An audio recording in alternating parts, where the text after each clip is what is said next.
Assalamualaikum warahmatullahi wabarakatuh. Saya sapa Anda dari balik pintu.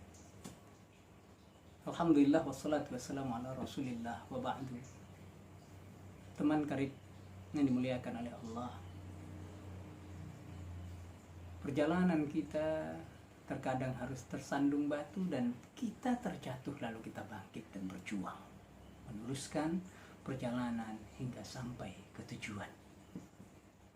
Orang-orang tertentu ketika tersandung batu, dia putus asa, berbalik jalan dan pulang jauh dari tujuan yang seharusnya dia capai. Dalam satu kesempatan, Rasul Shallallahu Alaihi Wasallam dan para sahabat berangkat melakukan peperangan yang sangat berat, disebut dengan istilah perang Tabuk. Atau terkadang disebut pula peristiwa itu sebagai perang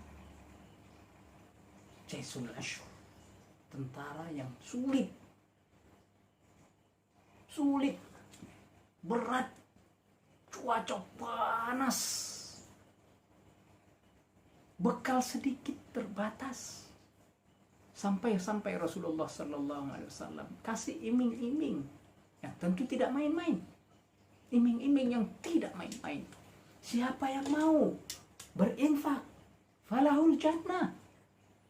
Ana ya Rasulullah, Utsman bin Affan berinfak 700 ekor unta beserta muatan. Sehingga dikatakan oleh Rasulullah sallallahu alaihi wasallam, "Ma dharra Utsman ma fa'ala ba'da al-yawm." Tidak akan ada yang mencelakakan Utsman setelah apa yang dilakukan pada hari ini. Hanya saja ada di antara sahabat Rasulullah yang tidak ikut berperang. Di antaranya 3 sahabat Rasulullah yang tidak munafik. Sementara yang munafik tidak berangkat perang karena takut panasnya jalan peperangan, khawatir mati dalam pertempuran. Ketika Rasul Shallallahu Alaihi Wasallam pulang dari berangkat jihad, akhirnya Rasul Shallallahu Alaihi Wasallam menemukan mereka dalam alasan-alasan yang banyak. Ya Rasulullah, saya begini, saya begitu ya Rasulullah. Rasulullah katakan, iya. Seorang sahabat bernama Ka'ab bin Malik, ya Rasulullah, aku tidak punya uzur, aku tidak punya masalah, tidak punya uzur, tidak punya kendala. Ka'ab bin Malik dikatakan oleh Rasulullah, amma hadza faqad sadaq. Orang ini baru jujur nih. Ka'ab bin Malik ingin sih berbohong seperti orang-orang munafik lain, berbohong kepada Rasulullah. Tapi Ka'ab bin Malik khawatir Allah pasti tahu, turunkan ayat. Lalu Ka'ab katakan, Ka'ab bersama 2 temannya, 3 orang. Kata Rasulullah, tunggu, Allah akan kirimkan hukuman. Sampai akhirnya Allah Subhanahu wa Ta'ala sampaikan kepada Rasulullah bahwa Ka'ab bin Malik harus dikucilkan dalam pergaulan. Rasulullah dan para sahabat tidak boleh berbicara meski sepatah kata dengan Ka'ab bin Malik. Tidak boleh berbicara. 50 malam, 50 hari, 50 malam. Ka'ab bin Malik berbicara kepada sahabat yang lain, tidak direspon. Berbicara kepada Rasulullah, ucapkan salam. Kata Ka'ab bin Malik, ucapkan salam kepada Rasulullah. Aku ingin melihat bibirnya bergerak menjawab, wa'alaikumussalam. Tidak. Kata Al-Quran, Allah Subhanahu wa Ta'ala menceritakan hal tersebut di surat At-Taubah ayat 118. Wa 'ala tsalatsati alladziina khulifu.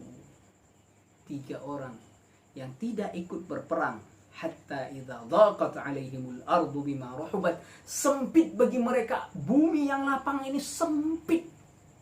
Bumi luas sempit bagi mereka bertiga. Tidak ada yang mau bicara. Tutup mulut semua. Wa dhaqat 'alaihim anfusuhum. Sempit pula diri mereka. Mereka sadar.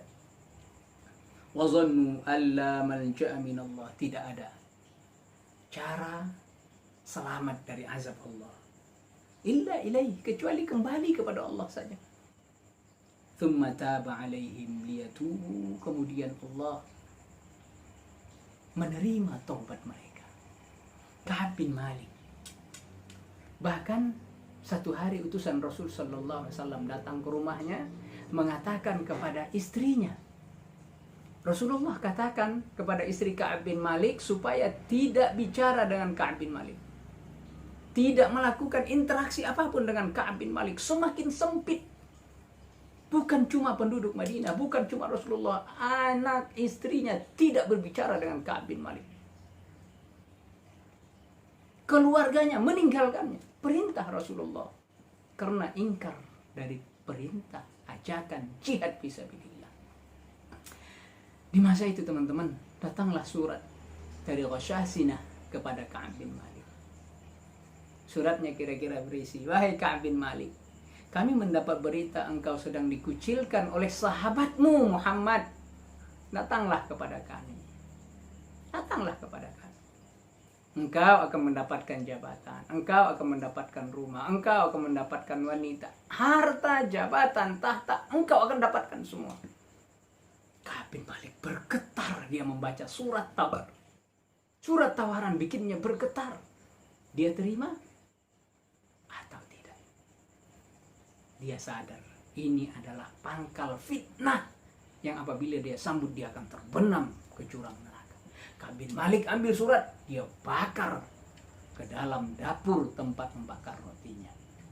Begitu Ka'ab bin Malik cara menutup pintu fitnah. Dia sadar dia akan lemah apabila pintu fitnah ini masih disimpan. Dia sadar akan luluh, akan binasa, terbawa, ikut, hanyut. Akhirnya dia bakar di dalam pembakaran roti. Selamat Ka'ab bin Malik dari fitnah yang ditawarkan oleh Ghashasinah. Teman-teman muliakan oleh Allah. Sampai suatu hari kata Ka'ab bin Malik, sholat subuh dia di sutuh rumah, di loteng rumah. Sholat subuh. Habis sholat subuh, dia menunggu terbit-terbitnya matahari. Tiba-tiba dari kejauhan dia mendengar, ya Ka'ab, bushra, ya Ka'ab, bushra, ya Ka'ab bin Malik, bushra. Ka'ab bin Malik, ada kabar gembira bagimu, kabar gembira bagimu, wahai Ka'ab bin Malik. Hamburlah Ka'ab bin Malik keluar. Sahabat Rasulullah datang, wahai Ka'ab, persis 50 hari utusan Rasulullah datang, wahai Ka'ab, Rasulullah meminta aku menjemputmu, datanglah bertemu dengan Rasulullah, berangkat bertemu dengan Rasulullah. Bayangkan bagaimana harunya Ka'ab bin Malik. 50 hari dikucilkan oleh kaum muslimin, dikucilkan oleh Rasulullah, kekasihnya, sahabat dekatnya Rasulullah. Disampaikan oleh Rasulullah, laqad taballahu alaikum, Allah menerima taubat kalian bertiga. Turunlah surat At-Taubah atas terima taubatnya mereka bertiga. Taubat dikatakan oleh Allah, taubatmu telah diterima oleh Allah wahai Ka'ab, beserta dua sahabatmu kalian bertiga. Wa 'ala thalathati alladhina khulifu, orang yang meninggalkan jihad fisabilillah. Di pertengahan ayat, tsumma taba 'alaihim liyatubu, Allah berikan mereka taubat dan Allah terima taubatnya. Tak banyak orang yang taubatnya diterima oleh Allah dan dinyatakan di dalam ayat.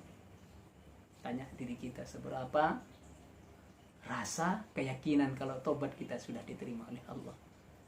Mungkin kita akan katakan 0%. Pun begitu, teruslah memohon kepada Allah supaya taubat kita diterima. Dan patut diingat, setiap kita dalam kesempitan ada permasalahan dengan saudara-saudara muslim, akan ada pihak ketiga yang mencoba mengambil kesempatan. Hati-hatilah, pintu fitnah akan terbuka di hadapan. Ka'ab bin Malik telah selamat dari pintu fitnah itu, dan dia berhasil, dia bakar pintu fitnah itu sehingga dia selamat dari ujian yang seharusnya mencelakakannya. Tapi dengan keimanan, keyakinan kepada Allah, cinta kepada Rasulullah, akhirnya dia benamkan di dalam dapur pembakaran roti. Selanjutnya Allah Subhanahu wa taala turunkan ayat menerima taubatnya Ka'ab bin Malik bersama dua orang sahabat. Qul qouli hadza wastaghfirullah li wa lakum innahu ghafurur rahim. Assalamualaikum warahmatullahi